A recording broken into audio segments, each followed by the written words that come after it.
Assalamualaikum warahmatullahi wabarakatuh. Perkenalkan, nama saya Ahmad Hani Nur Rahman dari Prodi Perpustakaan dan Ilmu Informasi. Adanya saya di sini untuk membacakan hasil resumen saya mengenai tugas PPAKU yang kedua, materi pertama tentang wawasan bidang akademik. UIN Maliki Malang mempunyai 7 fakultas yang terdiri dari 1 Fakultas Tarbiyah, 2 Fakultas Syariah, 3 Fakultas Ekonomi, 4 Fakultas Psikologi, 5 Fakultas Saintek, 6 Fakultas Humaniora, dan yang ke-7 Fakultas Kedokteran dan Ilmu Kesehatan.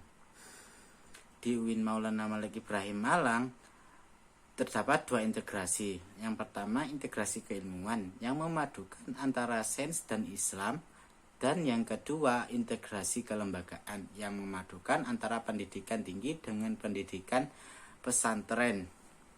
Di UIN Maliki Malang sendiri mempunyai pilar-pilar ulul albab yang antara lain kedalaman spiritual, keluasan ilmu, keagungan akhlak, dan kematangan profesional. Di UIN Maulana Malik Ibrahim juga mempunyai program-program yang diantaranya 1. Pengembangan bahasa asing, yaitu bahasa Mandarin, bahasa Inggris, dan bahasa Arab. Yang kedua, tahfidzul Quran. Yang ketiga, rumah moderasi agama memiliki komitmen kebangsaan yang kokoh. Yang keempat, menempatkan diri moderat serta ideologi dan intelektual yang berakhlak mulia. Yang kelima, perpustakaan e-book, e-jurnal juga bisa diakses untuk riset maupun lainnya. Proses pembelajaran kampus sendiri dimulai dari semester 1 sampai semester 8 dengan total SKS 100 SKS. Mata kuliah yang dikaji dalam 8 semester diantaranya mata kuliah matematika dasar, keislaman, bahasa, filsafat, dan mata kuliah fakultas. Mata kuliah prodi yang membedakan prodi satu dengan prodi lainnya dalam satu fakultas, yang bertujuan untuk setiap mahasiswa memiliki prestasi akademik dan memiliki kompetensi keterampilan yang dibutuhkan untuk diri sendiri nantinya. Sistem akademik memprogram akademik pada mahasiswa semester 3 dan seterusnya. Nilai IPK itu menentukan SKS di semester berikutnya. Universitas ini menjadikan intelektual yang ulul albab. Materi yang kedua tentang layanan perpustakaan pusat UIN Malang. Adanya layanan diantaranya layanan fisik. Dikarenakan masih dalam masa PPKM level 4, perpustakaan pusat UIN Malang belum membuka untuk para mahasiswa baik baru maupun lama. Adapun bagian-bagian dan layanan yang ada di perpustakaan, ruang diskusi terbuka dan ruangan baca lantai 1 dan 2, open spaces untuk memfasilitasi belajar dan diskusi kolaboratif. Yang ketiga, fasilitas untuk bergaya belajar soliter. Yang keempat, layanan koleksi buku tercetak, diantaranya buku-buku yang dapat dipinjam berada di lantai 3, buku referensi, dan tugas akhir yang hanya bisa dibaca di tempat berada di lantai 2. Layanan sirkulasi. 1. Layanan peminjaman di lantai 2. 2. Layanan pengembalian di lantai 3. 3. Syarat peminjaman dan pengembalian buku mahasiswa dengan KTM. Yang kedua, layanan daring. Database jurnal elektronik berlangsung dengan Spider Nature, Emerald, eFlight Journal. Mengakses database jurnal elektronik dari rumah juga bisa dengan mengaktifasi email universitas melalui Siakat, mengisi form dan menggunakan email universitas. Reportasi institusi, akses terbuka, adhes, repository, dan juga e-resources. Pelatihan daring, pelatihan research, stylus penelusuran sumber info, pelatihan penggunaan alat pencetakan kemiripan dan karya ilmiah, pelatihan unggah mandiri adses, pelatihan reference management software. Alur saat berkunjung ke perpustakaan pusat: menyiapkan KTM, kartu tanda mahasiswa, menitipkan tas di ruang loker dilakukan sendiri oleh mahasiswa, men-scan KTM di komputer untuk statistik kunjungan. Materi yang ketiga membahas tentang organisasi DEMA. DEMA adalah organisasi intrakampus yang merupakan lembaga eksekutif di level lingkungan universitas maupun fakultas dan sebagai pelaksana program kemahasiswaan sebagai lembaga yang mengkoordinasikan dan menginstruksi kemahasiswaan tingkat universitas. Tugas dari DEMA adalah melaksanakan program kerja organisasi yang sudah disepakati Senat Mahasiswa Universitas, mengkomunikasikan dan menginformasikan kegiatan kemahasiswaan di dalam lingkup universitas, melaksanakan koordinasi dan sinkronisasi kegiatan mahasiswa. Kementerian Luar Negeri, Kementerian Sosial, Hukum dan Politik, Kementerian Dalam Negeri, Kementerian Agama, bentuk upaya kolaborasi kampus dengan agama. Kementerian Pengembangan dan Kreativitas, Kementerian Komunikasi dan Informasi. Struktur pengurus DEMA Universitas, ketua dan wakil ketua, sekretaris, bendahara, kementerian. Program kerja Sahabat Desa, meningkatkan kepekaan mahasiswa dengan masyarakat. Yang kedua, Sapa Sekolah, membantu memberikan kepada kampus atau mempromosikan kepada sekolah untuk melatih kepemimpinan. Yang ketiga, Sosial Politik, diskusi dengan parlemen yang ada di Indonesia.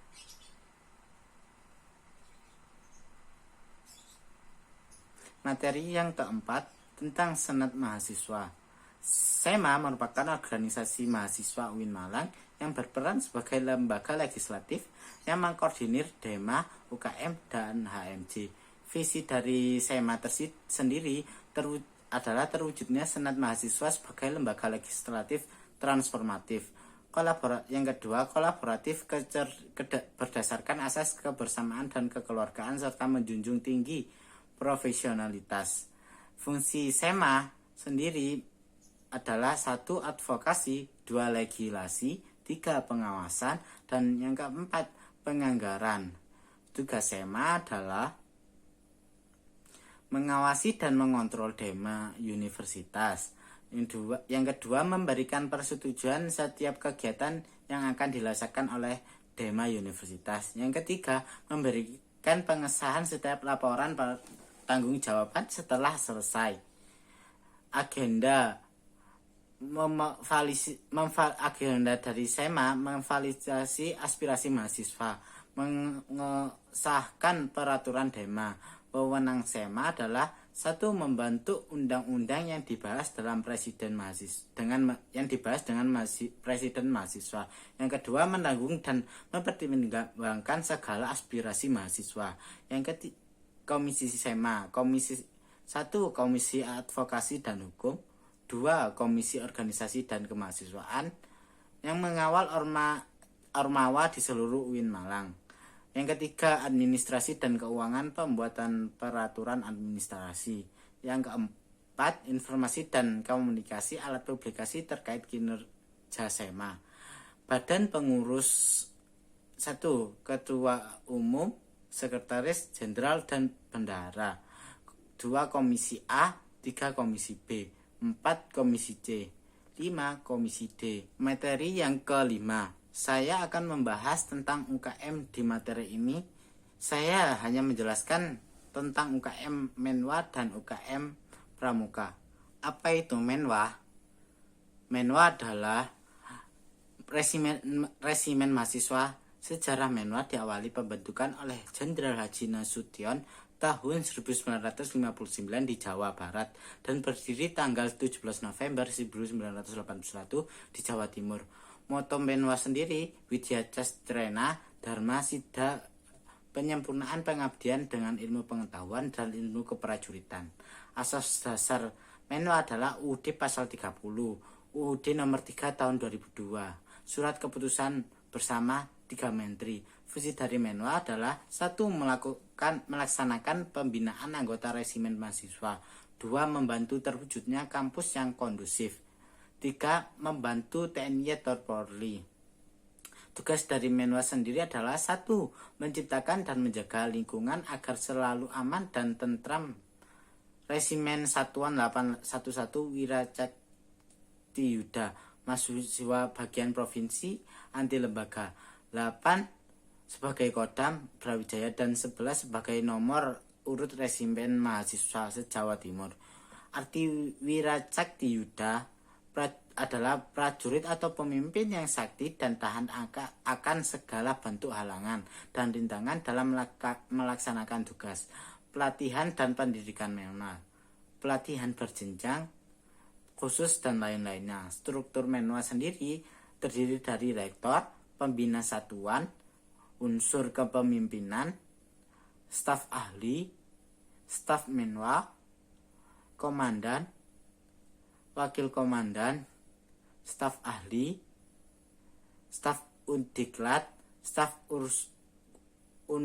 ursus staf kecabangan Menwa, 1 kecabangan Menwa, 1 lempar pisau, 2 menembak, 3 karate.